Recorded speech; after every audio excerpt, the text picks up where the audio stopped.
কোন মানুষের যদি 3টা মেয়ে হয়, রাসূলুল্লাহ বলেছেন 3 মেয়ের পিতা যদি কেউ হয়, তাহলে ওই 3টা মেয়েকে যদি যত্ন করে, ভালোবাসে, মহব্বত করে, দ্বীন শিখায়, আদব শিখায়, আর তাদেরকে যদি সৎপাত্রস্থ করতে পারে, কিয়ামতের দিন আমি মুহাম্মদ সাল্লাল্লাহু আলাইহি সাল্লাম আর ওই 3 কন্যার পিতা বেহেশতে এক জায়গায় থাকবো। ছেলের ব্যাপারে কিন্তু কথা বলা হয়নি, কথা বলা হয়েছে কাদের ব্যাপারে?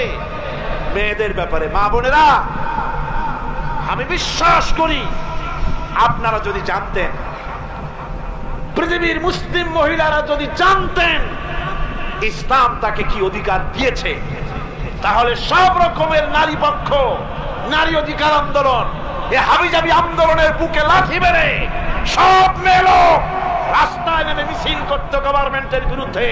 যে কোরআন আমাদের যে অধিকার দিয়েছে, রাসূল যে অধিকার দিয়েছে, সেই অধিকার ফিরিয়ে দাও।